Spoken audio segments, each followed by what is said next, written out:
if you can take care of that. Very good. Thank you. I'm very, very sorry for this. So since we can't hear Paulette, let's have an invocation from Amy, please.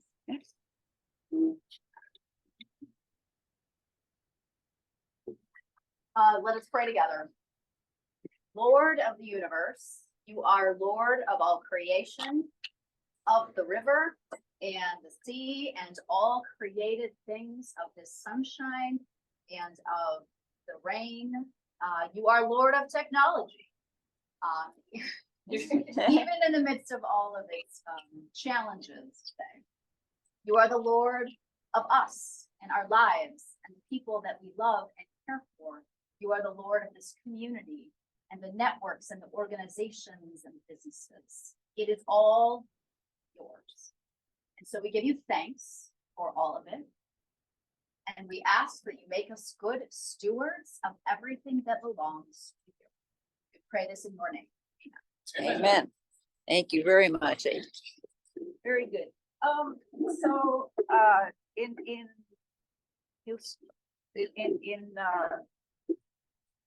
keep us moving along quickly. Please read your program. There's some notes in there, and we don't have a meeting coming up next week. We will have one the week after, which hopefully we will have everything worked out. I had already had all kinds of things to pass around, so I'm going to do that. Thank you for the gift of life that we gave about the hearts. Information about the AM Rotary fundraiser coming up. I will wait to read that this time. Okay, and then a sign-up sheet for we need people who are willing to have the devotion. That and another sign-up sheet. Another sign-up sheet, which I can't. Oh, here for October 17th, working spaces, the 8th, 11th graders, and I had pins on it, but I so please know that we have we met with membership and with the fundraising committee last week, and we've made some real good progress, and I'm going to be getting notes out on those, and anyone who would like to join us in those, please let me know. We can use more people to help make those work life.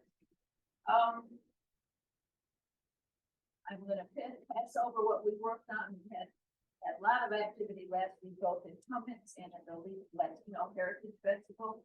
And there are additional announcements from the committees and chairs.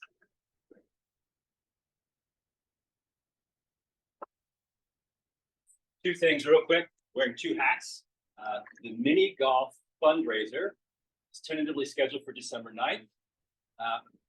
Putt golf, drink beer. What else could you want in your head, right? So we'll bring you lots more details about that when Max gets back into the country for his brother's wedding. So expect to hear more next week. October 21st, there are 2 sign-up sheets going around to sign up to help with highway cleanup. So if you would be so inclined to help with that, please sign your name and we will make sure you're there and you have all the information you need. Thank you. There is a DEI meeting tomorrow at noon. Everyone should have gotten the attachments in the mail. And I want to welcome our guests today, Jen Twan Luz, is that correct? From Striders, and her host is not put on here, but we welcome you today. John Felton, thank you. And we also want to welcome Francis Lipinski, a guest of Becky Robbins and a friend of Rotary. So thank you. Okay, the auction committee. Now we got some slides, maybe. There we are. The leadership team has met for the auction committee. Hit the button. That's it. Okay. The group that we've put together is myself, Mike Roberts, Tim Edborg, Max Eimeller, and Tori Ergang. So that is the team that's put this together. Next slide. All right, it's gonna be May 18th. Moonbrook Country Club, tables of 4, 6, and 8. 5 o'clock cash bar with the cocktail snacks. I didn't figure out how to spell hors d'oeuvres. Browse and bid during that time for silent auction baskets. We're gonna have silent auction baskets and preview the live items. 6:15, we're gonna have food stations. So like the golf tournament, food stations will open at 6:15. 7:30, live auction begins. We're shooting for 50 quality items. Chuck and Ben Ludwig have agreed to run the auction. We are trying to finish it up about 9:30 because I get tired and we don't want to drag it on. Okay, next slide. Sponsorships. Platinum, $1,000 sponsorship for a table of 8, plus whatever promos we figure out goes with that. Gold, $750 for table of 6. Silver, $500 for table of 4. For Rotarians, $50 a person if you come individually or bring someone. We will have 50-50 tickets. The portion of the proceeds will go to a Rotary cause, not just Rotary, but we're going to get a specific cause to bring people in. And we'll do some warm-up events like the famous heads and tails that Sue Jones led off on at the golf tournament. Next. Okay, baskets for the silent auction. I think we've all seen those. Guidelines for the live auction. Ladies and gentlemen, this is not a yard sale. It is not a garage sale. We don't want to hurt anybody's feelings, but we don't want your old computers, your iPads, exercise equipment, no animals. We love animals, but that doesn't work out too good. New items, minimum of $200 value. Used items, minimum of $500 values. A shopping list will become forthcoming. Now, example, what are we looking for? Well, you could be the manager, for example, of the Chautauqua Federal Credit Union. But what you don't know is that John Felton is a graduate of the Culinary Institute. He may want to have dinner for 8 or 10 or 12. I'm just saying. You may know a balloon pilot, so you want to try to solicit a balloon ride for your friends. But one thing that is exciting is that Sue and Greg Jones have solicited 2 weeks at Vedenta, which is Puerto Vallarta. If you saw the Mexican Open, 1 week is a 1-bedroom, neither one is a 2-bedroom. That is an incredible 5-star resort. That is a $5,000 value. Thank you, Greg and Sue Jones, for doing that. Every Rotarian needs to be involved. We've got 95 members. How many are here? 32, 33? The goal of this is to get every Rotarian involved. So here's how you can get involved. We're going to have publicity, dinner and events, tickets, live auction items, silent auction, auction support, and cash out. So we're going to be coming to you. We would like you to come to us to say, here's how I would like to help. But ladies and gentlemen, this is going to be a major fundraiser. We're going to bring back probably the most successful fundraiser we've ever done at this club, a legacy fundraiser to get everybody involved. So we want to roll it out. You're going to see a lot of stuff. You're going to hear from us often. So start early to find those items and bidders. That's what we need you to do. Bidders, items, and to everybody, welcome to the auction committee. Mike, lead the applause. Come on, lead it.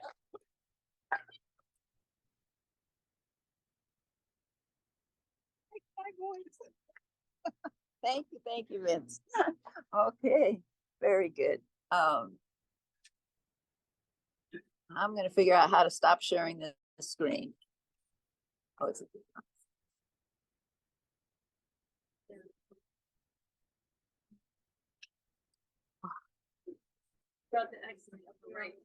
I just, thank you. I see, but that's what I was looking for. Okay.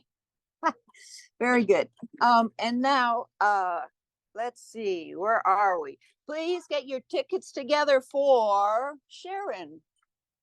Here, just go ahead and find somebody, a visitor. $40 for the winner.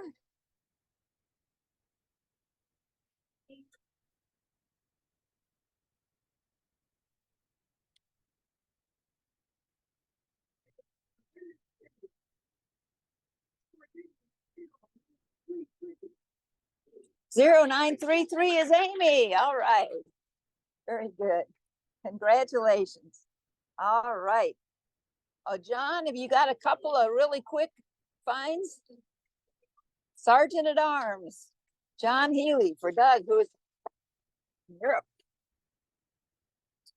You guys are lucky since we're running behind. I got a whole list of fines for everybody, but a couple bucks from Kirk, who had to leave early, and he was also pitching the paper, handing out a scholarship for the Willie Rosas Leadership of Tomorrow. Andy Goodell's not here. I saw him in a paper drinking beer for Ghostfish Brewing Company that just opened up, and Dan Heisenreiter was there as well in Westfield, New York. County Executive PJ Wendell has a budget with a property tax rate of $691, which would be our lowest property tax since 1982. Is it better than Horrigan's? Yeah, that might be a dollar for Vince, right? I was gonna have Phil Keller come up here and pay for all the money he'd save, but I don't see him out there.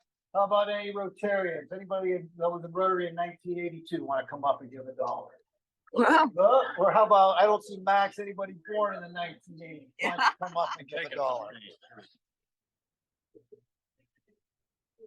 And let's see, how about some Jamestown auction history? Anybody? Let's go this table here. Does anybody remember when we last had an auction Rotary? The year I was bidding against my husband. What year was that? What? 2008? Yeah. 2008 is the guess. That it? I found 2013. Okay, it was 13. Okay. And then how about this table over here? Who was our president in 2004, 2005? I got it. The red was 1-2. It was Vince Horrigan. That's correct. Double or nothing. How much did Vince raise that year to the auction? $26,000. 22,000. Any other takers? One last bit of history. I read your table. Who was our president in 2000 and 2001? President in 2000, 2001. Okay. Mike Roberts. Oh, And he raised 18,000. very good. Thank you, John. All right.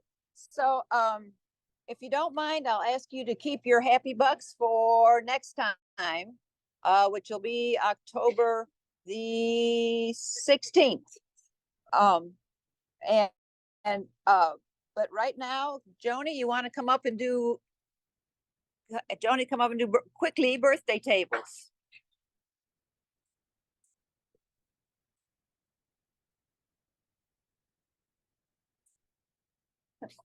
I can't possibly do this and hold the phone. Okay, we're gonna make this real quick. The birthday people are Stacy Rasmussen on October 2nd. You may not know her. She doesn't come to meetings very often. She joined in 2021.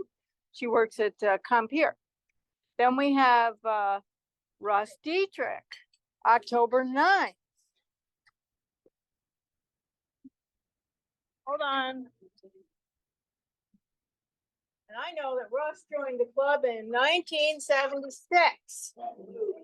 So October 9th is Russ's birthday, Mr. Baseball. He's retired from Northwest Savings Bank and also the City of Jamestown Parks Department. He is a member of the Paul Harris Sustaining Club. And that's what we want everybody to be. But if you can't be, we ask everyone to donate to the Rotary Foundation every year, even if it's just $1. We got that old slogan, every Rotarian every year. Yep. And every president wants to win that award. So I remember last year I was harping on you about we had to get it in because John needed to win the award for $8,000 given to the foundation. By golly, we made it. So we always do between 8 and 11,000. So keep that in mind when it's your birthday. You can donate to the foundation. And if I could read this, I would let you know that Could try some Russ damage. was past president, and also he has 3 Paul Harris Fellows. Next is Lisa Hagelin, who is the CEO at Heritage Ministries, and she's kind of got her hands full right now. Her birthday's October 11th, and she was brought to the club by Jennifer Gibson in 2019. Happy birthday, Lisa. Phil Callen. Phil online? No. Phil's birthday is October 29th, and he was brought to the club by Max Pickard in 1991, and he is a 2-time Paul Harris Fellow. Happy birthday, Phil. And finally, Diana Meckley, who is running around out west somewhere. Very grateful the government did not shut down, because then she couldn't go to all those national parks she wants to go to. Her birthday is October 30th. She is retired from the Resource Center, and she's a past president in 1999, 2000. I was waiting for you to get to that year, because that one I knew. And she is a 2-time Paul Harris Fellow. So, happy birthday. We're not going to sing, and we're going to give the certificate to the only one attending, which is Mr. Dietrich.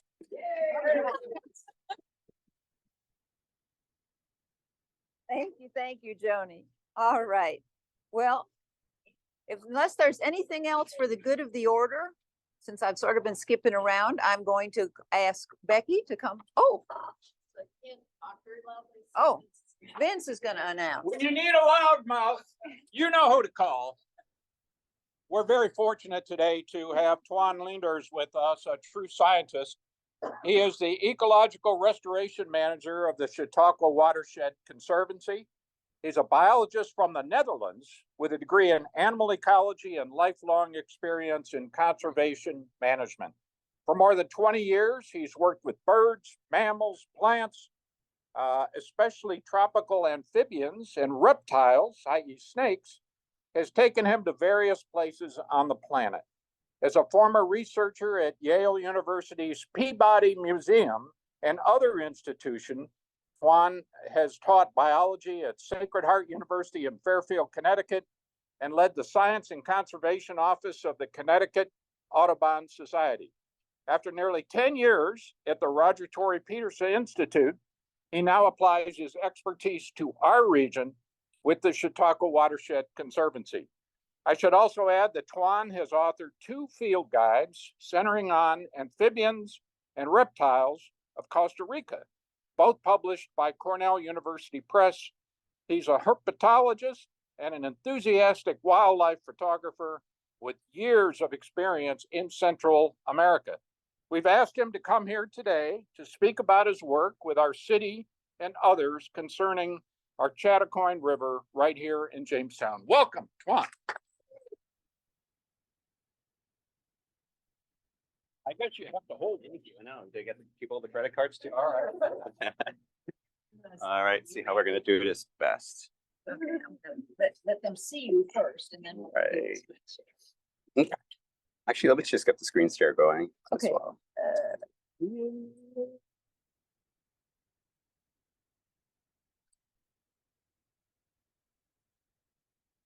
Yeah, you have to leave it that way, or they won't. Otherwise, they can't see it. Gotcha. Okay. All right. Did everybody see that? And can everybody hear me? Perfect. Thank you for having me last minute. I just threw this together really quickly. It's been a really busy couple of weeks, months, year.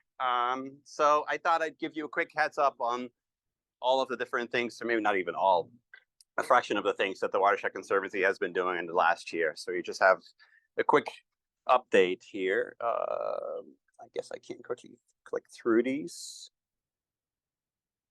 Okay.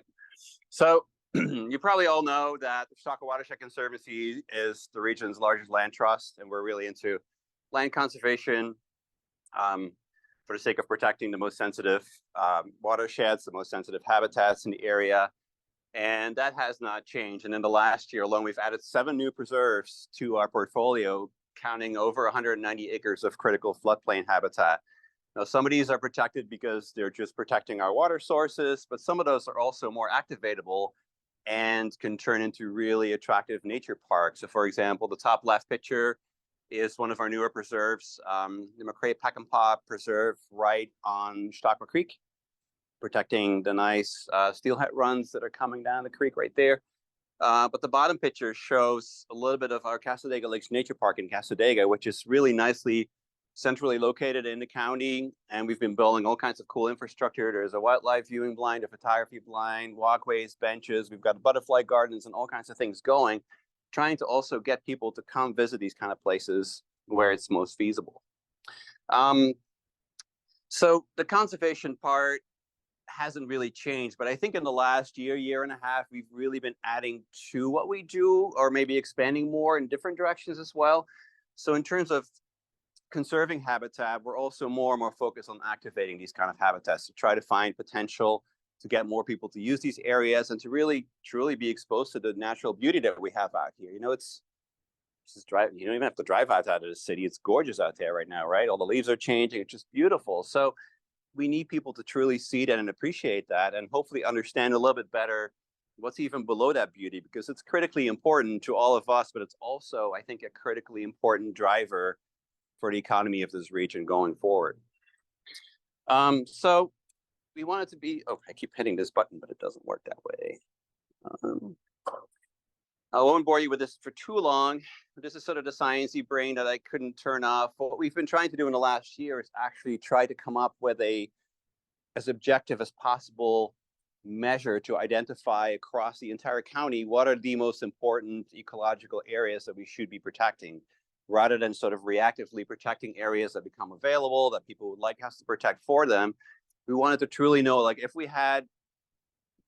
won the lottery today, like, where would we put our money right now to get the biggest bang for our buck? So what we did, and again, I won't bore you with all the details, we actually did a GIS analysis where we took all of the available data that we can find for the county in terms of slope, in terms of soil types, in terms of forest habitat, in terms of where we know endangered species occur. We put our own data in there as well, and essentially put all of the information on every single roughly 100 by 100 foot square of Chautauqua County. So this map right here is made up of 100 foot by 100 foot pixels essentially, and all these composite values. So like, for example, if an area has a really steep slope and it rains hard, a lot of water runs off, right? Not great. So it gets a low score for that particular value. If it's relatively flat, it'll hold water. It's better for us, so it gets a higher score. Areas that have that nice clay soil, like my entire backyard, that's either like soup or concrete, but nothing in between, right? Not great. But if you have good soil that absorbs water, much better for the environment. So we have different scores for all these different variables. So we added up about 15 or 16 different variables for each of this 100 foot by 100 foot pixel, came up with a composite score, and I gave it some like eye-popping color. So this is the map that we came up with. And just really quickly, the bluer the area, the higher the priority for conservation. So those are the areas that we really should be protecting, the areas that make the most impact on our water quality, that have the highest impact on our forest health, on our sustainability, on carbon sequestration, all these kind of things. So when I take that model and put it on top of our county, it looks kind of like that. And then we start looking at areas that are already protected, for example, state lands, state forests, wildlife management areas, those kind of things. Those are all listed in purple. And you'll see there's a lot of that really blue stuff still left that is just not protected right now and should be. So that is where, going forward, we are planning to focus our efforts to actually protect the most critical corridors, to find these connecting landscape elements so we can, across the landscape, make sure that we have the biggest bang for our scarce conservation buck. Just to give you a really quick idea, just zoomed in a little bit more here. So for example, the red outline right here is sort of the Goose Creek Conservation Area. The orange areas in there are Chautauqua Watershed Conservancy properties. You see orange dots everywhere. Those are all Chautauqua Watershed Conservancy properties. And the goal in the long term is to connect as many of these properties so we can connect these entire corridors. So we have these greenways, these blueways that protect our waterways and have the forest cover around it so that the water actually stays protected. Because the great thing about nature is that it provides these ecosystem services, right? It makes oxygen for us. It takes carbon dioxide out of the air and stores it in trees and all kinds of cool, pretty stuff. It cleans the water. It keeps the soil in place, all that good stuff. And it does it 365 days a year, 24/7, and it doesn't make a noise and it looks pretty doing it. So why should we invent engineered methods to do exactly all this kind of things if nature can do it for us? So the trick is really just to protect nature in the right places so we can save money for doing other things, so we don't have to engineer these kind of solutions. So a few of the things that I've mostly been working on in the last year with our department is kind of focusing more on ecological restoration. So not only are we trying to protect the most important areas that are already ecologically functional, but I've mostly been working on areas that are impacted, but are impacted in a way that's still fixable so that we're not completely calling them a total loss. And one of the key projects that we've been working on is the Chautauqua River here in Jamestown. So the Chautauqua River obviously connects Chautauqua Lake with Cassadaga Creek, right? So it's a major watershed connection right there. And from there on, and I'll get to this in a second, Cassadaga Creek, Conowongo Creek, those are the two other major waterways in the county. So there's really like three rivers, like sort of Cassadaga and Conowongo sort of roughly running north-south, and Chautauqua sort of connecting Chautauqua Lake to those major waterways. So Cassadaga Creek and Conowongo Creek are also, in essence, a county park. They're the Martin Cobb waterway system. It's a paddleable, navigable, fishable, recreationable series of waterways, about 52 miles on paper at least, that mostly has been sitting idle just as much as the Chautauqua River has. We all kind of talk about these things. We know they exist, but we're looking at probably 30, 40, 50, maybe 60 years of lack of maintenance that has kind of been obstructing these waterways and haven't really made them as usable and as activatable as we would like to. And they're certainly not as functional as they should be. So a lot of the work that we've been doing in the last year is trying to sort of catch up on this lack of maintenance and trying to at least make these waterways stable again. Because if you don't, you have trees falling down. We all seen the impact of emerald ash borer right here, right? The last 10 years, all of our ash trees are dying. You see all these dead trees everywhere. Now they're at the point that the small branches are down and you get the big stuff coming down. They're all on, we're the north end of Appalachia, right? There's nothing flat around here. So these ash trees just break off, they roll down, and guaranteed there's going to be a creek at the bottom somewhere. So they're clogging up all our waterways and they're causing these kind of situations. They're starting to flood neighborhoods and cities, but they're starting to also flood huge areas outside of the cities. But Chautauqua being an urban river, that was sort of our top priority, to make sure that we can stabilize the river so that it wouldn't impact residents, it wouldn't impact businesses, it would stop flooding roads and such. So this is just a normal scenario just off of 2nd Street last year, where the Chautauqua just floods. You see all these trees standing in the water. They're not supposed to be in the water. They don't survive that for very long. So on top of the dead ash trees, we're also killing the trees that are keeping the river in place right now. There were parts in the city where the Chautauqua River had carved out 3 new channels. There were literally 4 Chautauqua rivers running side by side in some neighborhoods that apparently just went undetected because nobody ever bothered to look in those areas. And in spite of its sort of post-industrial appearance, the Chautauqua River is actually really healthy. The water quality is really good. It is really good. So, you know me, I can't stop it and not have my turtles in there. But the spiny softshell turtles are really like a great mascot for this river. They would not live in this river unless the water quality was good, unless the water was clean. They could not survive here. These are turtles that are probably, nobody really knows, but if I had to take a guess, they're probably 40, 50, 60 years old, maybe 70 or 80 years old. So they've been here for a long time. So the water quality is actually really good. It's just the window dressing that doesn't look so great, right? It's everything around it that's just been impacted. So we can change the surroundings. We can change the appearance. We can't really easily change the water quality because it's the water coming right out of Chautauqua Lake, right? So, and I don't have to tell you this, but I keep telling it to people anyway. The Chautauqua River is really just Chautauqua Lake in linear form. It's the same water, right? It's coming right from there. So the way we're looking at Chautauqua Lake as a huge economic driver should really transpire and be superimposed on the Chautauqua River too. It's the same water, has the same kind of economic potential if we were to treat it that way. So first we have to do some maintenance work. And just to show you a little bit of how precarious some of these situations are getting, some of these banks, these old foundations, these old walls are caving in front of our eyes. We've been fortunate this year that It didn't rain. It didn't rain. If we're fortunate about it, I'm not so sure yet. But this year, at least, the water level has been low. But look at the difference in just a few months, how these retaining walls just come crashing down. And once they come down, there's nothing holding these banks in place anymore. Once you have the water going behind the walls, it starts eroding away. It washes the sediment away. It negatively impacts the water quality and everything that lives in it. And your bank is going to wash away. People are losing property nonstop. And then there's those trees, of course. So I'll just give you a really quick rundown from last year. This is Dawson Meadows Access Bridge. That one half of the river was completely blocked by probably 10 feet high wall of logs that have been accumulating there. And it's a miracle the river survived it, or the bridge survived it. And this was after we did the first cleanup last year. This is the first time probably in 60 years that the water actually ran on both sides of the bridge. This is right outside of 2nd Street, right behind Hope's Windows. April of last year, there are 8 to 10 feet tall dams just full of trash, full of lumber, full of just decades worth of stuff. And this is the same spot after we finished it. The pictures are just getting shuffled here. And so where we are right now is that last year, thanks to the generosity of Jamestown City Council and with the help of the American Rescue Plan Act funding that was sort of unprecedented,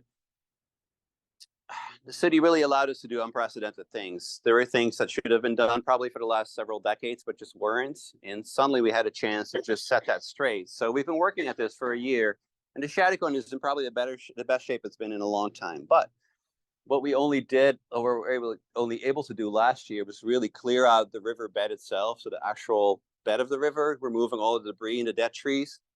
But we're still in a situation where trees keep falling down. We still have dead ash trees standing on the banks that are just coming down at some point. We just don't know when.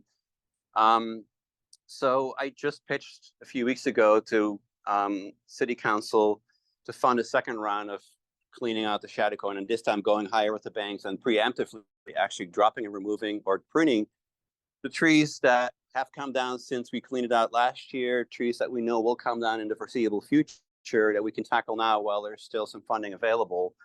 So we're really starting to prepare for the future and really looking at how can we proactively do this kind of work. So one of the things that we did earlier this year is clean out the basin, because there's a lot of emphasis on trying to activate the Chautauqua River Basin, because it's obviously sort of the downtown area.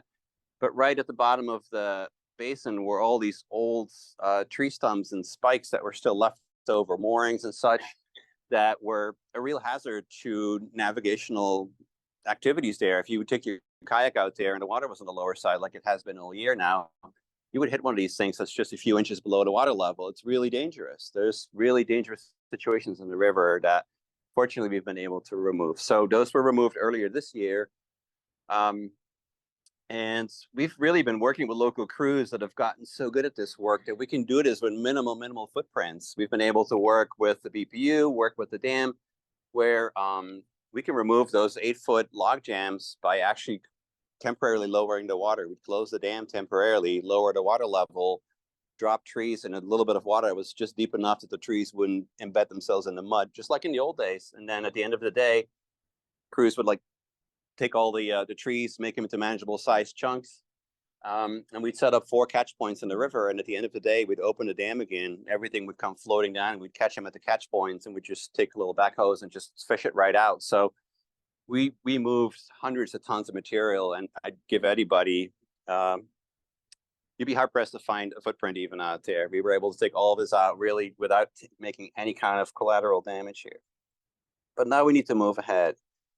So the next project that's coming up this fall, as soon as the dam opening schedule is set, is that we will set to actually restore 3 sections of the bank of the Chautauqua River, both sides of the section between the Warner Dam and the Main Street Bridge. Because as you can see down here, I don't know if you can really see it, but there's actually a line of pine needles and leaves right here. That's where the water stands when the water is high. So the retaining walls in that section aren't even tall enough to contain the water at a normal high water level. It actually goes directly over top of there, and it's all falling apart. And you see the classic way this gets fixed is by just dumping a truckload of rocks in there and then it washes away within a year and you dump another truckload of rocks in there and it doesn't really do anything. Obviously, it looks terrible. The opposite side of the bank, there's a few trees that are left hanging on for dear life. This is probably, when you see the size of the card, this is probably 7 feet tall that's just actively eroding away. So those two sites will be completely rebuilt. And we're also going to redo the entire section, the north side of the basin below the train station, because most of these trees are undesirable or dead. Most of these trees are clinging for dear life to the side of the bank right now. And I'm just preparing you for this. All of those trees will have to go. They will all get cut down, but they will all be replaced by better trees on a better bank. The one thing that's happening here, can't quite see it, is that by maintaining the dam and the water level at a specific level to make sure that Chautauqua Lake maintains a desirable summer level, as a result of that, the water level in the basin sits at exactly the same height for all summer, roughly between May 1st and November 1st. Every time the dam opens a little bit, water will get sucked out of the basin and it'll take some sediment with it. So, excuse me, my allergies are terrible lately. The bank right here is actually in some places undercut by 4 to 5 feet. There's literally a cut right at where the water level stands underneath these trees. They're all kind of hovering right there in midair at this point. So as soon as we can get in there and take those trees out, the better, because as soon as any of these trees goes down, it's going to take a truck-sized chunk out of the bank that we can never get back again. So the sooner we can stabilize this, the better.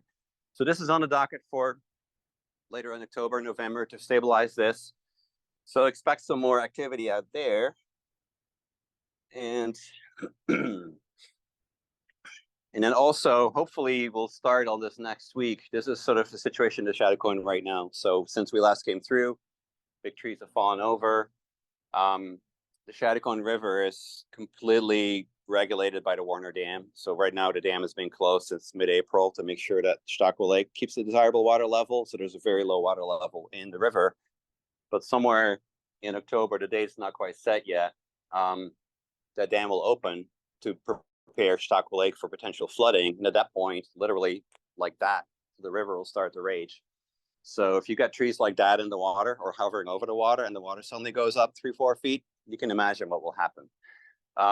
So I've got my crews at the ready. City Council approved the funding for this project last week. So as soon as we've got all the bits and pieces in place, we're hoping to be out there next week to start at least removing some of the most urgent obstacles so we don't have any more dangerous situations coming up there.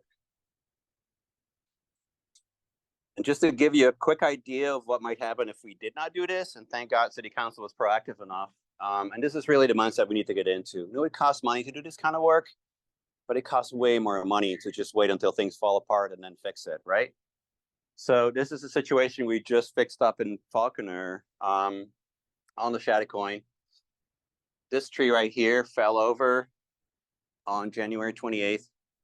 And this root ball right here is where the bank was on January 28th. And you see what the river does when it suddenly gets blocked. It catches all of the garbage and all the trash from Chautauqua Lake. It took another tree with it.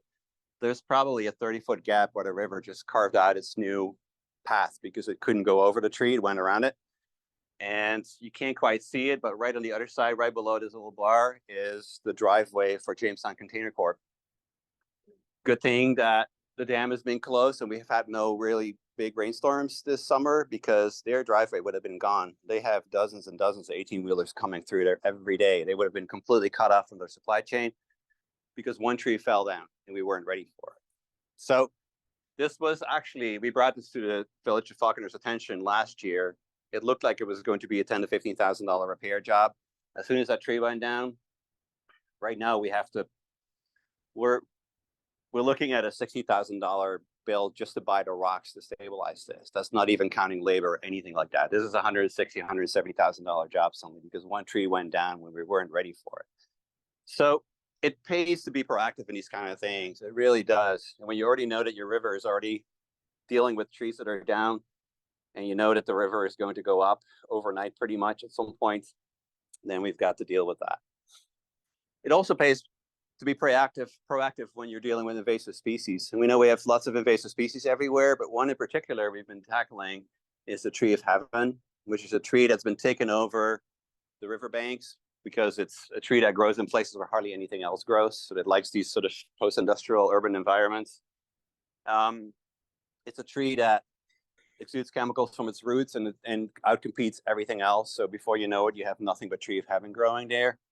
It's also very susceptible to stress responses. So if you have one, you don't like it and you cut it down, the roots will sprout 10 to 20 young trees again. So every time you remove one, you get 10 to 20 more if you don't treat them right. So there's a sort of method to the madness on how you have to tackle these things.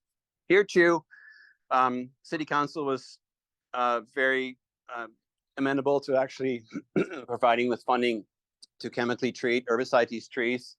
And when I first pitched it to City Council, I estimated we had about 1,200 to 1,400 tree of heaven along the Chautauqua River. By the time my contractor was done injecting these trees, he had treated over 3,500. And you see he's treating them in the top left there almost exactly a year ago. The picture down below is this summer where I was working with a bunch of high school students to actually remove some of the smaller ones that were all dead. This has never happened in my entire career, but we almost had 100% mortality on treating these invasive species. Out of the 3,500 trees that are treated, there are about 20 left that didn't die over the winter, so which is unheard of. But now we have all these dead trees standing everywhere that need to be removed. So I've been working with students to just kind of get them involved and show them what it actually takes to improve your city, deal with invasive species. You know, these are real jobs. This is a real market. There's a real need for this kind of work. So the more you can teach young people to take ownership over their backyards and their own environment and teach them the kind of skills they need to actually get involved there, it's just great. And the best part was that we did it at Harrison Street around the Fireman's Training Center as well. So the Jamestown Fire Department came out and had a truck out, and we actually got to burn everything that they took out for a week. And the kids all served s'mores to the fire department, so it was fantastic. And there's one section though, so I'm feeling pretty good right now about the Tree of Heaven, and I'll get to this in a second too. But unfortunately, there's one section in the middle of the city that's on railroad property that we could not touch. It's privately owned, and they just did not want any contractors in there. I just made some connections with them, and it looks like we'll be able to treat this as well. But this is the area between 2nd and 3rd Street. This little area right here, that's Pace's Pizza right here. That entire hillside below Pace's Pizza is pretty much entirely covered in Tree of Heaven. Some huge ones. There's one towering over Pace's. If you go get your pizza, look over the roof line, you see a huge tree up there. Some of these are really, really big. So Tree of Heaven is bad, but it's particularly bad as far as invasives go because it's also the prime host plant for spotted lanternfly. And you may have heard about spotted lanternflies. Having thousands of Tree of Heaven right in the middle of the city is essentially a magnet for this other invasive species that we really don't want, because once it runs out of its favorite host plant, Tree of Heaven, its next favorite thing is grapes. And you can imagine what Tree of Heaven or what the spotted lanternflies would do to our grape industry once we get infestations here.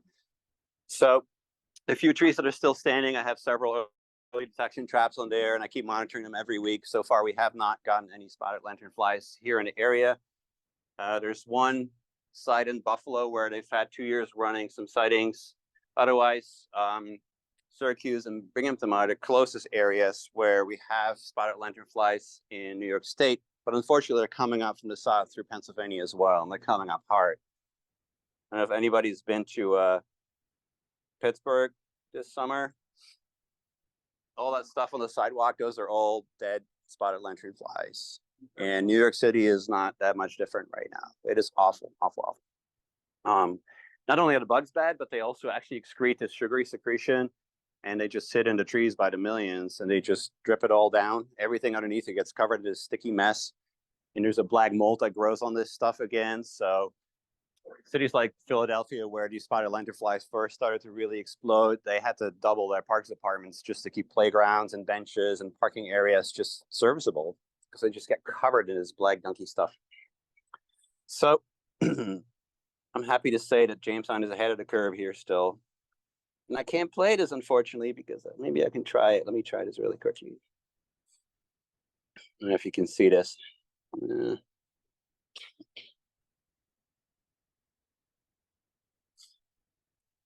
This is the irony of my job here. So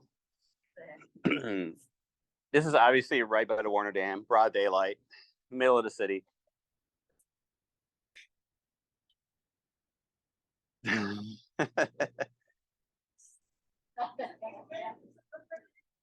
I know, he's like city mascot here, but Dan Stone is not a big fan.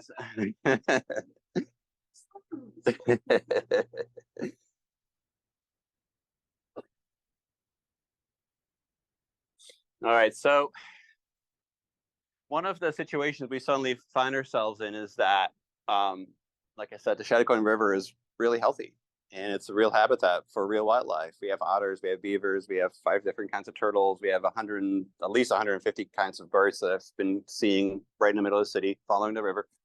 And we're doing all this restoration work, and every time we do a bank restoration project or any kind of restoration project, we'll do invasive removal and we'll plant native species because it's better for the nature value, right?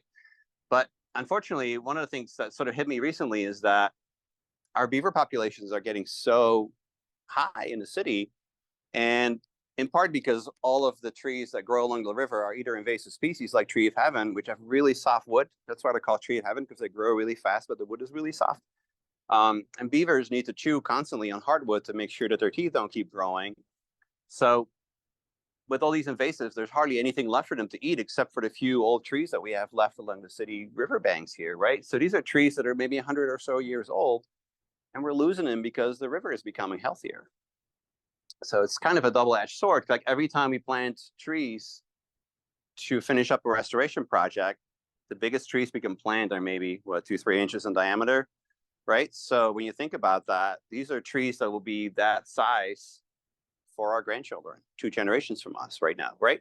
So it's great that we're able to do these kind of things, but at the same time, we're losing the kind of trees that are providing shade to the city, that are cooling the cities. You've heard it all summer. All these cities that have these super high temperatures, the only thing you can do is to shade it with trees. I was listening to an NPR thing sometime this summer about, they had a heat officer in the city of Athens, Greece.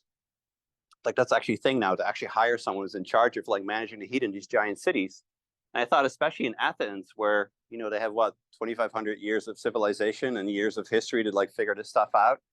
Guess what they decided they need to do? Plant trees, right? So I think we can get ahead of Greece at this point. We have a lot of trees still, but I think rather than just planting new trees and restoring things and making them better, we need to just do really simple things and protect the big trees that we still have, because they do provide that stabilization for the banks. It keeps the soil in place, keeps the city cool, keeps the water cool so the fish can survive. And all it takes is a bunch of people and some chicken wire to just wrap these trees so that the beavers don't chew on them. So expect calls for action this fall and this winter when I have a truckload of chicken wire waiting for people to put it around trees everywhere. So if you ever want to come and help us protect our trees, just let me know.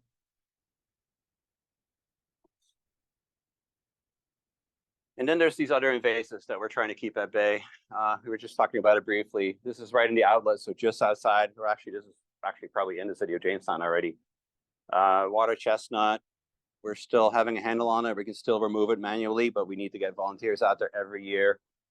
And it's gorgeous out there. It's absolutely gorgeous out there. And we don't want to upset the fragile ecosystem of this wetland system right here. Like all these woods on either side of the outlet, those are the kidneys of Chautauqua Lake. All the water, all the issues that Chautauqua Lake has that you see in the paper and hear about all the time, hardly any of those make it into Jamestown because you have these kidneys in between that filter it all out for us. So we need to protect that stuff. We need to make sure that that keeps functional. And as long as we can keep this kind of stuff, these kind of invasives in check by just going out there a few times a year and just pulling them all and piling them up in our kayaks and trucking them out, that's a pretty small price to pay.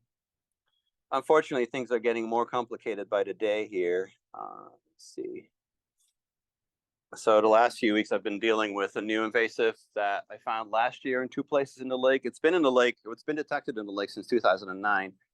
But last year I found about 3 acres of starry stonewort in Asheville Bay and about 5.5 acres at Prendergast Creek. This stuff, it's not even a plant, it's an algae. It looks like a plant. It doesn't respond to the normal treatments. It doesn't respond to the normal herbicides. It doesn't really respond well to mechanical removal because every single fragment that gets out can grow into another colony. And this is a picture from late last summer at Prendergast Creek. It's growing 2 feet thick. 5 acres plus of it, just solid starry stonework. Everything that used to grow there is gone, just choked out. When I started the surveys this year, that spot that was 5.5 acres at the end of last season started out at 11 acres at the start of the season. I'm heading back out tomorrow, but I've been dragging my feet trying to get out there because I'm afraid to see what I'm going to find out there right now. So we have these new challenges that we also need to get creative with. And last week, show you these pictures really quickly because I haven't shared them with anybody yet. Last week, I was able to get a permit from the DEC to do a pilot starry stone removal because the only methods that are approved right now is manual removal, like literally picking it up with your hands, which if it grows 2 feet thick and 11 acres, good luck with that. And Dash, this diverse suction harvest, where you literally have a diver underwater with an underwater vacuum cleaner feeding this stuff into a 4-inch hose, which again, 2 feet thick, 11 acres, good luck with that. So we collaborated with the CLA, we collaborated with Chautauqua Lake Watershed Management Alliance, and with the village of Chautauqua and North Harmony, and I borrowed some Moby tracks that were sitting idle for a little bit, and some of the CLA equipment, some of the skimmers, and one of the conveyors that you see in the belt right there.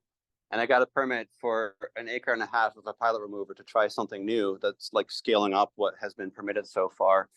And it's too early to really tell, but I just wanted to share this with you really quickly. That I think it went really well.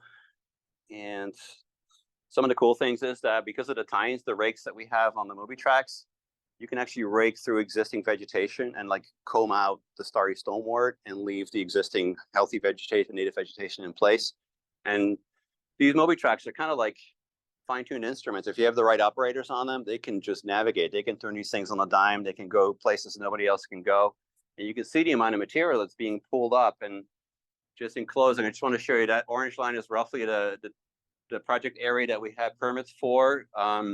We purposely left a 100-foot buffer around the project area so that none of the fragments would get out and get into the lake, and that the sediment would be retained in there as well. And you can see like all the starry stonewort is gone, and we purposely left patches of healthy native vegetation there that hopefully will recolonize these areas. There's a little bit left at the bottom, so I'm thinking long term, and again, I'm just thinking out loud here that doing this and then following it up with one of these diverse suction harvesting where you can sort of pick up the last little bits after you've gotten the equipment out of there might actually really be a feasible way to get a hold of this. But no one's ever tried this before. So we're again trying to be proactive here and trying to figure out how we can solve new problems in new ways. So that's what I wanted to leave it at because I can keep going forever. We got so much going on, but thank you.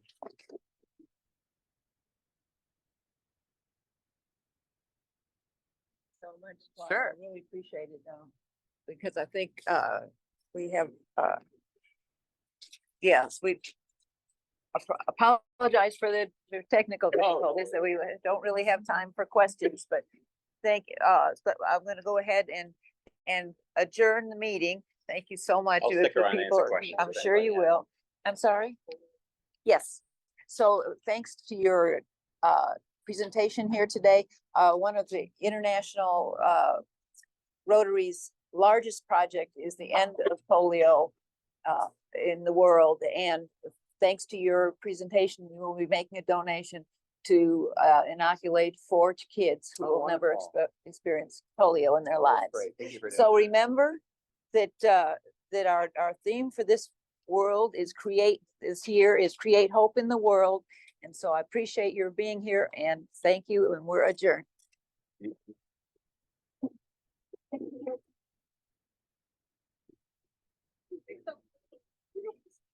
Do you have time to leave this on? I was trying to get the IT guy. I just have to be at St. Luke's at 1:45. Okay.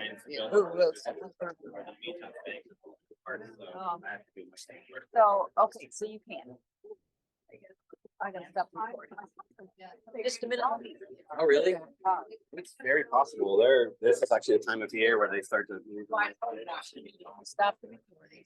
We live across from Emory Park, so there's lots of wood.